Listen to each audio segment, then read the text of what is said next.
A paz de Deus, irmãos. Meu nome é Cláudia, e quero contar a obra que Deus fez na minha vida. Se algum dia você acreditou que a sua liberdade estava do lado de fora da casa do Pai, se o seu coração esfriou, e você já não sentia mais nada, quando a Irmandade orava, peço que fique comigo até o fim, porque o Senhor me visitou quando eu menos esperava, e me trouxe de volta, de um lugar onde eu já não via saída. Se esta obra falar com você, inscreva-se no canal, deixe o seu gostei, e comente de onde está nos ouvindo, para a Irmandade te saudar. Se precisar de oração, escreva aqui nos comentários, menos a Irmandade.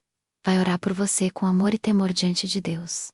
Fui criada na congregação cristã no Brasil, naquela simplicidade que a gente reconhece de longe. O porteiro na porta com um sorriso manso, o cheiro dos bancos de madeira encerados, a organista preparada no banco com o inário aberto, e os músicos afinando discretamente, enquanto a igreja ia se recolhendo para a oração. Em casa, minha mãe tinha um zelo que hoje eu entendo como amor. Na época, eu só via como regra. Éramos meu pai, minha mãe e 4 filhos. O culto fazia parte do nosso ritmo como o nascer do sol. Reunião de jovens aos domingos, ensaio de música, orações em família, a palavra saindo do púlpito em reuniões que, mesmo quando pareciam silenciosas para mim, deixavam minha mãe com os olhos marejados. Eu não compreendia por quê, mas via que Deus visitava o coração dela, e essa visita dava a ela uma força que eu não passo. Desde pequena o Senhor me deu algo que, por muito tempo eu não soube nomear.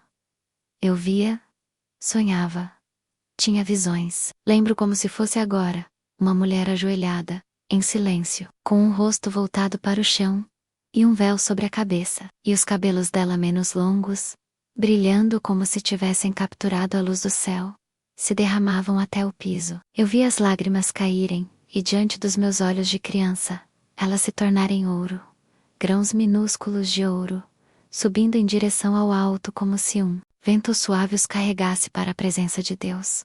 Era uma beleza que doía de tão pura, uma santidade que eu não sabia explicar. Essa visão voltava e voltava, em idades diferentes, em dias aleatórios. E eu nunca contei direito para ninguém, porque tinha medo de parecer fantasia. Hoje eu entendo que o Senhor preparou isso para guardar algo dentro de mim, como quem acende uma lamparina antes da noite longa. Na escola, eu carregava um cabelo que ia quase até o joelho, e as colegas brincavam-me, chamando de Rapunzel. Eu dava risada porque, por um tempo, ser menina era simples.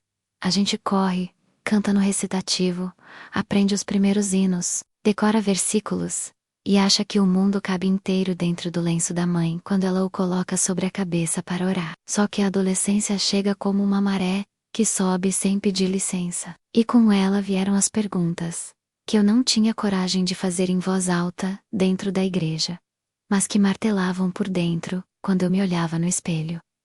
Por que manter o cabelo tão comprido? Por que o véu? Por que obedecer se eu não sinto? Por que eu não choro quando a organista puxa um hino, e toda a igreja parece tomada por uma presença que em mim não encontra morada? Eu comecei a incomodar minha mãe com questões que nem eu mesma percebia. Tinham menos a ver com o pano, e mais a ver com o meu coração. Filha, guarda o cabelo. É um modo que Deus te deu. E na oração, as irmãs colocam o véu, ela dizia, numa simplicidade que eu confundia com falta de...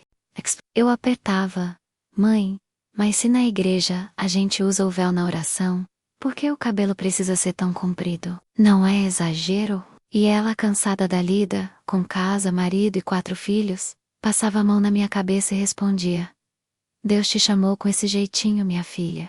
Ser obediente. Eu ouvia e me irritava, porque a obediência sem a experiência me soava como um peso. E, quanto mais eu queria uma resposta grande e teológica, mais ela me oferecia aquele amor descomplicado de mãe, crente, que ora e confia. Houve uma noite, já tarde, em que minha mãe entrou no meu quarto de mansinho, sentou na beira da cama, fez aquele gesto antigo de separar os fios com os dedos e falou baixo, como quem não quer acordar ninguém. Deus te ama por completo, da cabeça aos pés. Ele te deu esse cabelo como deu os teus braços e tuas pernas. Não despreza o que Deus te deu. E lembra, quando formos orar, nós cobrimos a cabeça com o véu, porque é costume nosso, e sinal de reverência. mas o que o mês.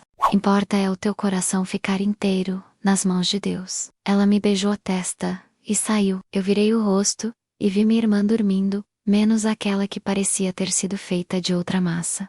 Ela cantava com vontade, chorava nos hinos, se emocionava nas visitas, tinha brilho nos olhos quando saía do culto. Eu olhava para ela e pensava que eu devia ter nascido em outra família, porque dentro de mim só morava um gelo. Com o tempo, as minhas perguntas cresciam de tamanho e as respostas que eu buscava, eu procurava nas comparações. Minhas amigas tinham franjas alinhadas, cortes modernos, tinturas, penteados de revista. Eu desejei pertencer, desejava me ver no espelho e reconhecer uma liberdade que eu só enxergava do lado de fora da cristandade. Quando a palavra saía do púlpito e falava de obediência, de santidade, de caminhos que parecem direitos aos olhos do homem, mas levam à morte, eu me sentava reta e fingia que não era comigo. Por dentro eu me defendia dizendo: eu não sinto em tu, não sou obrigada. Foi assim que o meu coração começou a escolher o barulho do mundo no lugar do silêncio de Deus. Mesmo assim, o Senhor continuava me cercando. Às vezes na madrugada, eu acordava com aquela mesma visão de infância. A mulher de joelhos, o véu, os cabelos longos como rios de luz, as lágrimas virando ouro. Era como se o céu me lembrasse, com mansidão, que a oração não é uma palavra bonita, é a respiração de quem vive da graça. Eu não queria admitir, mas algo dentro de mim ficava inquieto. Um incômodo bom que eu abafava de propósito, com músicas novas, conversa de corredor, planos de sair da casa de meus pais, de estudar, de pagar minhas contas, de mandar na minha própria vida. Eu dizia para mim mesma: quando eu for adulta, vou fazer tudo do meu jeito, e aí vou ver se eu sinto alguma coisa. A mocidade passava, e com ela vinham os primeiros convites, as primeiras decisões. Eu me treinava a não me comover quando o cooperador chamava a oração final e a igreja se punha de joelhos. E eu mantinha os olhos abertos por teimosia, como se fechar fosse dar o braço a torcer. E no entanto, quando a irmandade levantava, às vezes eu via um brilho diferente nos rostos, como o rastro da visita de Deus. Eu fechava a cara, apertava os lábios e me protegia por trás de um raciocínio que parecia adulto. Mas era infantil. Se eu não sinto, é porque não tem nada para sentir. Em casa, a disciplina era a mesma.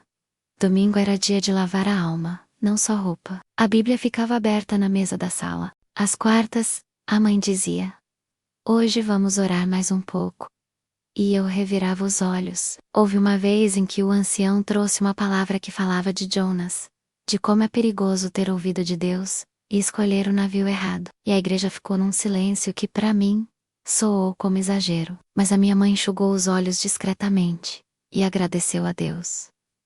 Hoje eu entendo que aquela palavra era um buquê de chaves que Deus estava deixando sobre a mesa da minha vida. Eu é que decidi não gerar nenhuma. Minha rebeldia era polida, sem gritos, sem escândalo. Era por isso mesmo, mais perigosa. Quando chegou a hora de escolher o próximo passo, eu agarrei a primeira chance de provar para mim que eu conseguia caminhar sem mão dada. Convenci meu pai a investir nos meus estudos. Tracei um plano e finquei os pés. Vou trabalhar, vou sair de casa, vou morar sozinha. Olhando para trás, eu vejo que o meu projeto não era de futuro, era de fuga. A cada pequena vitória minha, a visão de infância dava um jeito de reaparecer.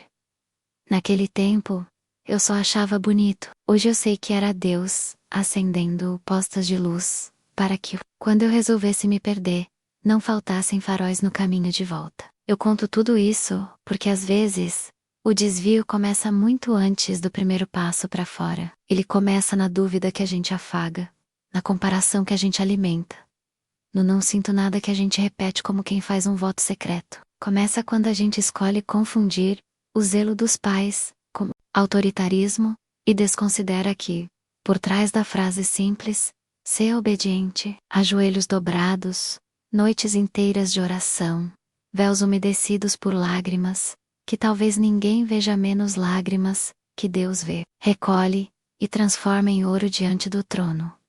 Naquele tempo, eu não sabia, mas Deus já estava escrevendo à minha volta com a tinta da oração da minha mãe. E assim eu fui deixando grão a grão, que o coração gelasse. Não foi de um dia para o outro, foi como uma janela que a gente abre só um dedo, para entrar ar, e quando percebe, o vento já virou dentro da casa. Eu me escondi atrás de risos, boas notas, compromissos, e por fora tudo parecia em ordem. Por dentro, um vazio pesado se acomodava, e eu sem nome para isso. Quando alguém perguntava da igreja, eu respondia com frases feitas. Quando alguém contava uma obra, eu assentia com educação e olhava para o relógio. Ainda assim, Deus, que não se apressa, mas também não se esquece menos, continuava me cercando com aquela lembrança diária, de que existe um lugar em que as lágrimas viram ouro, e que esse lugar é o chão diante dele.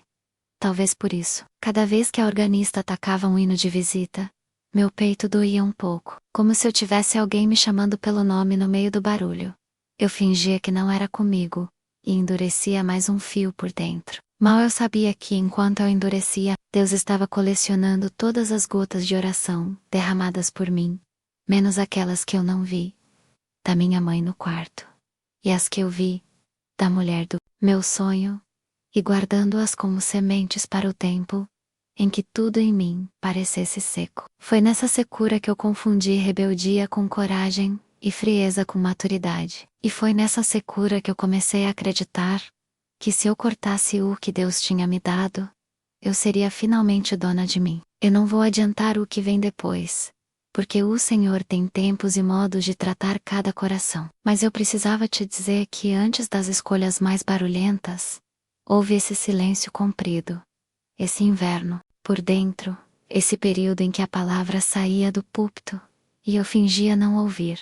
O amor de Deus, porém, não desistiu. Ele acendeu sinais ainda na minha infância, e eles ficaram ali, à espera do dia em que eu ia entender que a obediência verdadeira não nasce da explicação perfeita. Nasce do encontro. E o encontro, irmãos, não se força, Deus o prepara. Quando Ele preparou o meu, eu estava longe, e parecia impossível, mas já era promessa guardada nas lágrimas que eu vi subirem como ouro, quando eu ainda era só uma menina, que não sabia dar nome às visitas de Deus. Quando a vida adulta finalmente me chegou às mãos, eu a segurei como quem segura um bilhete de fuga. Tracei um plano inteiro diante de mim. Estudar, formar, trabalhar, juntar, sair de casa e provar menos a mim mesma, mais do que a qualquer outro, que eu não precisava de ninguém me dizendo o que fazer. Convenci meu pai a investir na minha faculdade, e me agarrei a cada prova como a uma escada que me levava para fora do que eu chamava, com orgulho bobo, de limites. Quando peguei o diploma, aluguei um apartamento pequeno, organizado do meu jeito, e no primeiro dia, antes de montar a cama, eu marquei o horário no salão, sentei naquela cadeira como quem assina um documento, e enquanto a tesoura cantava nos fios, eu disse por dentro: Deus, eu abro mão de você. Me deixa viver minha vida. Eu ouvi os pedaços do meu cabelo tocarem o chão como se fossem pontinhos de sinos. E saí de lá leve de uma leveza que, hoje eu sei, era vento. Contrário.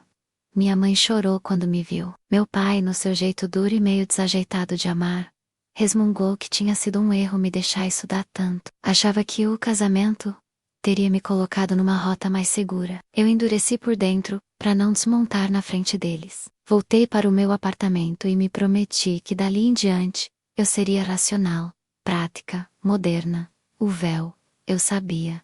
As irmãs colocam na oração. Eu, além de já ter cortado, nem queria mais orar. Longos, colegas de profissão educados e atraentes. Convites que apareciam com facilidade. E eu decidi escolher, com critérios que me favorecessem. Gentileza, beleza, conforto. Eu amava receber flores e chocolates, bilhetes elegantes, pequenos presentes que me faziam sentir escolhida. Não pensava em casar. No fundo, eu temia qualquer coisa que me lembrasse a ideia de alguém mandar em mim. Por isso, eu atravessava a linha da consciência sem tremer. Se era solteiro ou casado, e o endureixo ao coração, e dizia a mim mesma que era só uma noite. De vez em quando, alguém da cristandade aparecia. A irmã da obra da piedade que conhecia minha mãe, Uma moça da mocidade que lembrava de mim. Um diácono que morava perto e dizia: "Passei para ver como você está." Eu abri a porta por educação. Ouvia os conselhos com sorriso de quem está longe. Agradecia o carinho e fechava com alívio por dentro. Eu não queria que ninguém atravessasse a distância que eu mesma tinha colocado entre mim e Deus. Mundo, do lado de fora, tinha tantas luzes, que eu fui me acostumando com um clarão que arde os olhos e cansa a alma. Foi nesse tempo que me envolvi com um médico. Trabalhávamos perto, e morar a poucos quarteirões do hospital facilitava o que, no começo, se disfarçava de companheirismo. Ele era mais velho, simpático, hábil com palavras e sobretudo acostumado a ser admirado. Eu não fiz perguntas que eu não queria ouvir respondidas.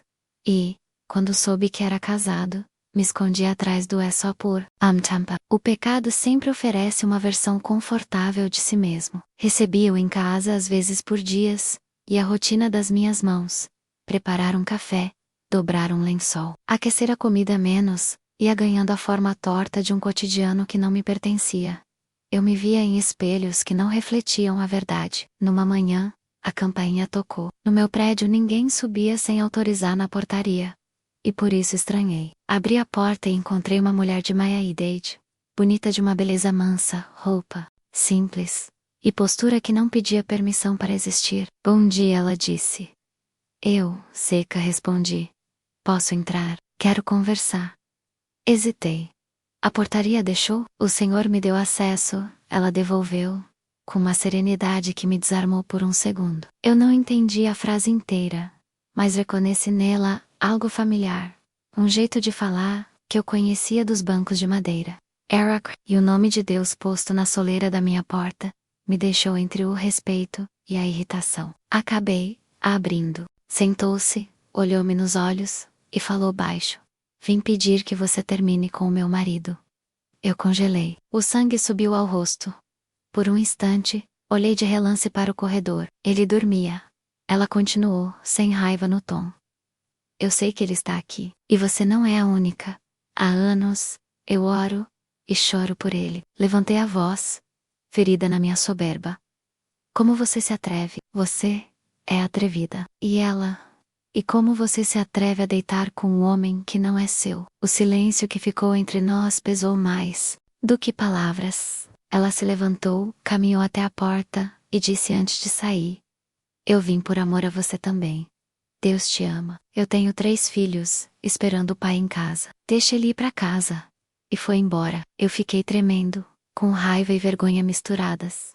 E quando ele acordou, eu despejei as minhas palavras, como quem despeja água fervendo sobre uma ferida. Ele encolheu os ombros, ironizou a fé dela, vestiu a camisa e saiu. Só que depois daquela visita, uma porta se abriu no invisível, e os velhos sinais começaram a falar alto. Eu sonhava que estava num salão, e a cabeleireira virava um demônio. A cadeira afundava e eu despencava num abismo. Noutra noite, eu vi alguém se aproximar de mim com flores, sorridente, e quando pedia para tocar a minha cabeça, os dedos viravam tesouras, e cortavam o que em mim parecia o que eu tinha de mais bonito. Eu gritava e acordava com a sensação de queda, e um cheiro de algo queimando, impregnado no ar. Durante o dia, saía do hospital, e no caminho, uma frase se acendia dentro de mim, com a insistência das coisas de Deus: "Você não é deste mundo, está na hora de voltar à sua congregação." Eu tentava abafar ironizando: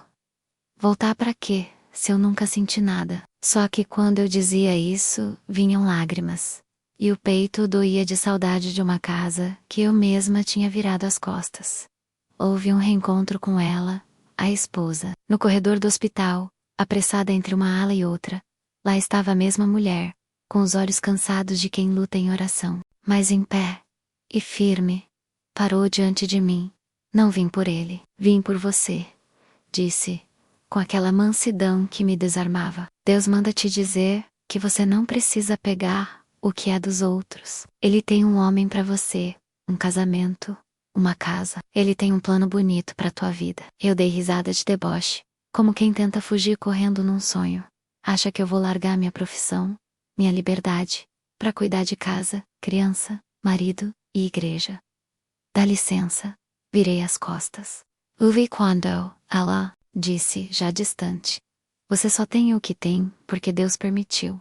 E só terá até o dia que Ele quiser. Voltei para o meu prédio, e as palavras dela vieram comigo como sinos no corredor. Tomei banho, cozinhei, arrumei a mesa, porque naquela noite, ele viria para jantar. Jantamos e dormimos. No meio da madrugada levantei para tomar água. Ao passar pela sala, gelei. Havia uma mulher ajoelhada no tapete. A luz do poste entrava pelas frestas da cortina e desenhava sobre ela um contorno claro. E eu quis gritar, mas a voz não saiu. Quis correr, mas as pernas ficaram coladas no chão. Ela orava, chorava baixo, como quem conversa com Deus em segredo. E então, como nas visões da minha infância, eu vi. As lágrimas dela eram como ouro líquido, subiam em pequenas partículas brilhantes e atravessavam o teto. O cabelo dela, comprido, parecia flutuar num vento que não existia. A sala toda ficou diferente, como se o ar ficasse mais denso e ao mesmo tempo mais puro. Eu me lembrei de tudo da menina que viu essa cena tantas vezes. Da mãe que dizia ser obediente, da minha fuga com o diploma na mão, da tesoura cantando no salão, da visita daquela mulher à minha porta. Ela levantou o rosto e me olhou. Era a esposa. O meu coração quebrou com um barulho dentro de mim, que ninguém ouviu. Eu corri para o banheiro e caí de joelhos no piso frio. As palavras que saíram da minha boca não tinham formato bonito. Eram gemidos. Deus, me perdoa. Me ajuda, me dá salvação. Me dá força. Chorei, até a madrugada ter. Gosto de água e sal. Quando o dia clareou pela janela, eu ainda me perguntava como é que Deus continuava me alcançando com visões, se eu tinha decidido viver longe. E a resposta, mesmo que eu não soubesse formulá-la, já estava ali. Graça, a oração da minha mãe, a intercessão daquela irmã, o amor de um Deus que me cercou por todos os lados. Mesmo quando eu achava que a minha leveza era liberdade, eu expulsava a lembrança e por algumas horas, conseguia abafar o que Deus acendia. Mas bastava o silêncio chegar no elevador, no horário de almoço, na janela da cozinha menos para a frase, se acender outra vez, está na hora de voltar à sua congregação. Era como se a visão de infância saísse do sonho, e entrasse, de mansinho, e sem alarde, no meu apartamento, na minha agenda, na minha respiração. A mulher orando na minha sala, não foi uma imaginação, foi Deus colocando a eternidade dentro de um cômodo pequeno para me dizer: eu ainda te vejo, eu ainda te quero, eu ainda te trago de volta. E eu, Quesitter, por instantes, eu desejei desmanchar tudo ali mesmo, e descer para a casa dos meus pais com a roupa do corpo. Mas o coração dividido é o lugar mais escorregadio da alma. Bastou um telefonema, um convite tardio, sinto sua falta para eu me ver, como quem anda sobre gelo fino, retornando ao mesmo caminho que já tinha sido denunciado pelos meus próprios sonhos. E foi assim que eu segui alguns passos a mais na direção errada, mesmo com todos os sinais piscando. Eu já não podia dizer que Deus não falava comigo. Eu é que escolhia fingir que não estava ouvindo. Ainda havia uma curva escura adiante. E eu, cega de mim, não via. O céu, porém, já tinha preparado a próxima página. E nela, ao lado do meu nome, estavam escritos o amor e a disciplina de Deus. Porque o pai que ama, corrige. E às vezes o modo como ele puxa um filho de volta assusta os olhos, mas salva a alma. Eu continuei fingindo que não estava ouvindo. Até que chegou uma noite em que a minha teimosia resolveu-se vestir de festa. Ele me ligou no fim do turno, disse que estava com saudade, sugeriu uma saída rápida, sem pressão. E eu aceitei como quem concorda com uma última volta no parque, antes do fechamento dos portões. Fomos a uma boate, luzes baixas, música alta, risos fáceis. Eu não era de beber além do que controlava. Mas naquela noite, para abafar o chamado que me perseguia como rastro de hino, eu escolhi anestesia. Um copo para calar a lembrança da mulher orando na minha sala, outro para abafar a voz que repetia: volta à tua congregação. A leveza, tão vendida como liberdade, começou a rodar por dentro como um carrossel sem freio. Voltamos tarde, jantamos qualquer coisa, rimos de coisas vazias, e enfim adormecemos. No sono, a porta se abriu para o lugar onde as desculpas não entram. Eu vi um ser alto e magro, de orelhas pontiagudas, coberto por pelos que pareciam sombras, grudadas no corpo. Ele trazia correntes, muitas correntes, que deslizavam pelo chão com o som metálico, do que já prendeu muita gente. A cena não tinha pressa. O mal raramente tem pressa quando se sente em vantagem. Ele circulou a cama, como um animal treinando o ataque. E então, num movimento seco, lançou as correntes contra ele. Eu quis me erguer, mas o corpo não respondia. Quis gritar o nome de Deus, mas a boca pesava como pedra. As correntes o envolveram, peito, braços, pernas, subiram pelo pescoço como cobras frias. E debaixo da cama Brucê, um vão que não era da casa, menos eram, um abismo. Subiam daquele buraco.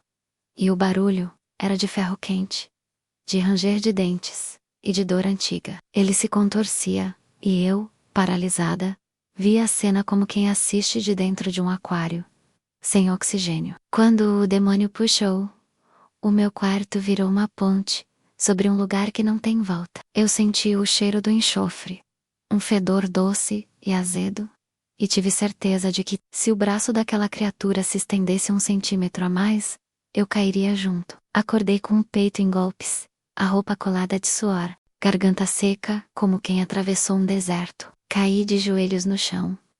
E as palavras saíram sem forma. Meu Deus, quando isso vai acabar? Quando isso vai acabar? Eu não fiz uma oração bonita. Eu implorei como quem se afoga. Foi então que, no meio do quarto escuro, uma doçura me visitou. Não foi barulho, não foi luz, não foi arrepio. Foi uma voz mansa, reconhecível como o rosto de um pai. Filha, já acabou. Ou ver isso? Uma paz que não combinava com a madrugada, entrou no cômodo. E o coro diferente, não de pânico, mas de rendição. Eu sabia, sem entender com a cabeça, que o Senhor tinha colocado um ponto final em algo que me arrastava, e que eu estava viva por pura misericórdia. Deus visitou o meu coração, de um modo que a minha frieza não conseguiria negar. Levantei-me devagar, como quem retorna de muito longe.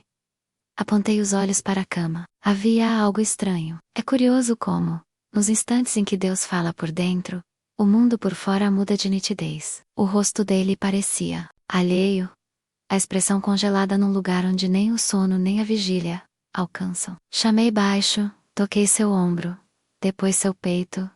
Nenhum movimento. O tempo saiu do lugar por uns segundos. E eu, estranhamente, não me desesperei. A mesma paz que entrou com a frase "já acabou" ficou ali comigo, como quem me segurava pela mão e dizia: respira. Liguei para o socorro, respondi as perguntas, vi o protocolo se desenrolar na frieza necessária de quem tenta organizar o que não compreende. Soube. O coração parou, durante o sono. Eu não chorei do jeito que o mundo esperava. Chorei do jeito de quem foi visitada por Deus 1 minuto antes, com vergonha, com consciência, com uma gratidão que doía. Não vou romantizar o que veio a seguir. Houve explicações, perguntas, olhares desconfiados, gente que não sabia que éramos amantes, e gente que sempre soube. Eu senti o peso da minha escolha pousar sobre os meus ombros, com a clareza de meio-dia. Eu tinha aberto a porta, e ainda assim, o Senhor me poupou de cair junto. Em silêncio, entendi a frase daquela mulher no corredor do hospital. Você só tem o que tem, porque Deus permitiu, e só terá, até o dia que Ele quiser. O até tinha chegado, e junto com ele a misericórdia que me arrancava da beira do abismo por fios invisíveis, costurados nas orações da minha mãe, e daquela esposa, menos fios que eu. Por anos, chamei de regras, limites, costumes, sem perceber que eram linhas de vida. Passei o dia seguinte como quem anda por um corredor. Longo de me. Entreguei papéis pede e demessal. Recolhi o pouco de mim que cabia numa mala, e sentei no sofá vazio. O silêncio que sempre me incomodou, nessa hora virou uma companhia boa. Eu fiquei olhando para o nada, e de repente, me lembrei de mim criança, parada no banco da igreja, vendo a mulher de joelhos com o véu, o cabelo longo feito rio, as lágrimas subindo como ouro, a visão que me acompanhava desde a infância revolução inteira. Deus não me mostrava só a beleza da oração, Ele me mostrava a força dela. Aquelas lágrimas que eu via eram colhidas por Deus para tempos como este. quando nenhuma palavra minha teria força de me segurar. Enquanto eu corria dos costumes, Deus me cercava com a essência, a oração que não desiste. Eu precisava pedir perdão, não como estratégia para aliviar culpa, mas como resposta à graça. Fui até a casa dela, não levei discurso nem justificativa. Encontrei-a amamentando o filho mais novo, o que me doeu mais ainda, porque ali estava nos braços dela, o símbolo do que eu quase ajudei a arrancar. Eu disse o que precisava. Eu vi você orando. Ela levantou os olhos, espantada. Quando, desde que eu era criança, respondi, e contei da visão. Ela apertou o menino junto do peito, e chorou sem barulho. Eu oro por ele há quase 30 anos, disse baixinho. Deus te deu muitas oportunidades, por causa das minhas orações. Alneal Quest. Deus me mostrou quando ele desceu ao inferno acorrentado, e você só não foi junto, por causa das orações a sua mãe. Deus mandou te dizer, que ele não abriu mão de você. Naquele instante, a frase que eu disse no salão. Deus, eu abro mão de você, me deixa viver a minha vida. Voltou inteira, e me atravessou. Eu que abri mão de Deus com uma coragem fingida. Estava de pé ali, porque Deus não abriu mão de mim. O amor dele tinha cercado o meu apartamento, interrompido a minha madrugada, atravessado a minha sala na figura de uma mulher de joelhos, recolhido as lágrimas da minha mãe, noite após noite, e, escrito sobre a minha história, uma sentença de vida, onde eu só enxergava escolhas bonitas, embaladas pelo mundo. Eu abracei aquela mulher, e pedi perdão. Ela me abraçou como quem entende de dor, e de Deus, ao mesmo tempo. Voltei para casa do meu pai sem teatro, sem discurso heróico, sem necessidade de estar certa. Entrei com as malas e um cansaço que não era do corpo. Ele me acolheu com um abraço que eu não merecia, e por isso mesmo, era tão de Deus. A minha mãe só repetia, graças a Deus, graças a Deus. E eu via nos olhos dela o rastro de noites compridas. Sentei na cama do meu antigo quarto, olhei a janela que dava para o mesmo céu da minha infância, e senti que a correria dentro de mim finalmente parava. Eu não tinha resposta para tudo, mas tinha certeza que salva.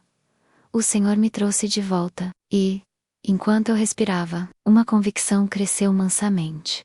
Eu precisava voltar também para a casa espiritual. Pedi para a Irmandade orar por mim. Ouvir a palavra saindo do púlpito, não como quem debate, mas como quem recebe remédio. No íntimo, compreendi algo que antes me escapava. A disciplina de Deus é diferente da punição do mundo. O mundo castiga para afastar, Deus corrige para trazer para perto. Se Ele permitiu aquele fim ao meu pecado, foi para impedir o fim da minha alma. Eu senti temor, não de achar que Deus me esmagaria, mas de perceber o quanto Ele me amou, quando eu menos merecia ser amada. E esse temor bonito, que põe o coração no lugar certo, foi o que me levou a dar meu próximo passo, voltar à congregação, pedir oração para a Irmandade, ouvir o que Deus queria falar, não com os ouvidos ansiosos da rebelde, que quer argumento, mas com um coração quebrantado de quem finalmente entendeu que obedecer é resposta a um encontro, e que o encontro, quando é com Deus, muda o eixo da vida. Voltei à igreja sem exigir do céu uma recepção cinematográfica. Entrei baixa, como quem sabe de onde Deus a tirou. Senti o cheiro da madeira, vi a porteira receber as irmãs com carinho na porta, a organista ajeitando o inário, os músicos aquecendo baixinho, e meu coração, que sempre foi tão técnico, amoleceu como cera diante do fogo. Eu me sentei mais para trás, véu dobradinho dentro da bolsa, como as irmãs costumam fazer. E quando o cooperador chamou a igreja para a oração, eu cobri a cabeça, e só consegui dizer, obrigada. Eu não tinha discursos, eu tinha gratidão, e um temor bonito. A palavra saiu do púlpito de um jeito que só Deus sabe preparar. O ancião abriu a escritura e falou sobre o pai que corre ao encontro do filho quando o vê ainda longe. Sobre o beijo que antecede a explicação. Sobre a roupa nova e o anel, que não perguntam por quê, apenas devolvem lugar e dignidade. Eu não precisava de outra prova. Eu, que tinha feito acordos com a alma para sobreviver longe, entendi naquele instante que a casa do pai não é um lugar de humilhação. É o único lugar onde a humilhação vira cura. Terminado o culto, a Irmandade veio me saudar, com um cuidado que me senti de orar por você, disse uma irmã idosa, e eu abracei aquele abraço que parece cobrir até que a gente não consegue falar. O diácono perguntou se eu estava precisando de algo. Não pergunta de curiosidade, mas de quem se dispõe.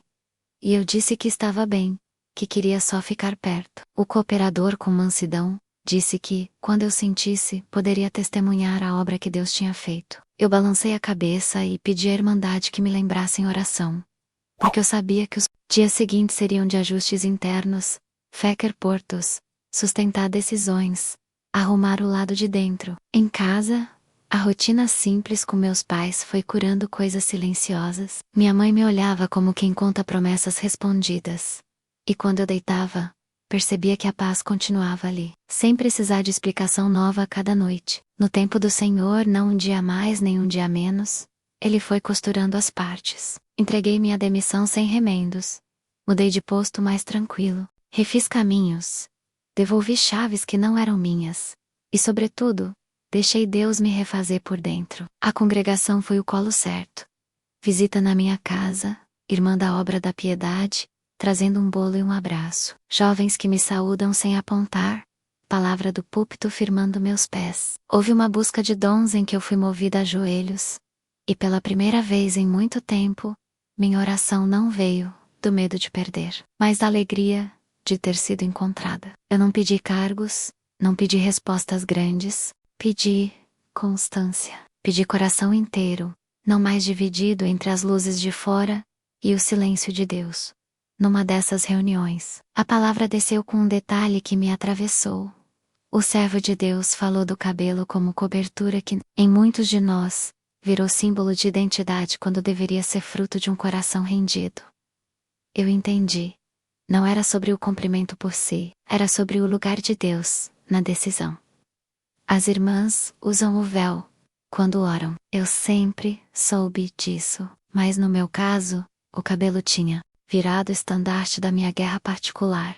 Um grito de independência que escondia carência e orgulho. Eu baixei a cabeça e disse: Senhor, não quero mais usar nada para disputar contigo. Se for para a glória do teu nome, que o meu cabelo cresça como tudo que o Senhor está restaurando.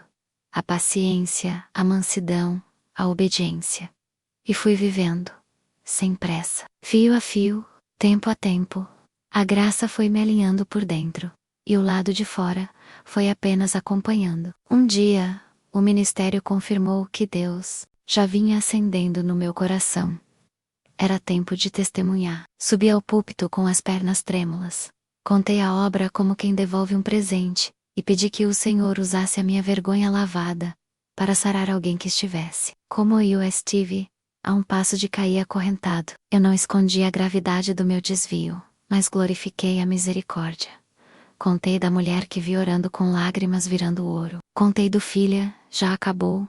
Contei da paz que entrou antes que a tragédia me levasse. Junto ao terminar, não houve festa humana. Houve aquele silêncio de Deus, que vale mais do que aplauso. Depois, no final da reunião, fui cumprimentada pelo servo de Deus e por tantas irmãs e irmãos que disseram: eu precisava ouvir isso. Eu também precisei, porque, cada vez que eu conto, eu me lembro de onde Ele me tirou e do preço que Ele pagou para me trazer de volta inteira. O Senhor preparou também o que eu não buscava mais.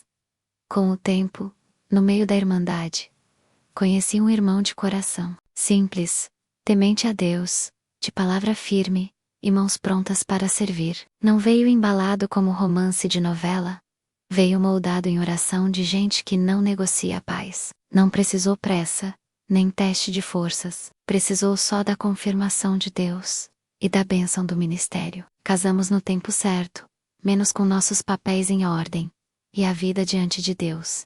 E o Senhor nos deu casa, filhos, e uma rotina onde a fé não é argumento, é respiração. Às vezes eu o vejo chegando do trabalho cansado, e agradeço em silêncio por não ter aceitado a mentira de que liberdade é viver sem destino. Minha liberdade verdadeira nasceu quando eu voltei a caber nos braços do Pai.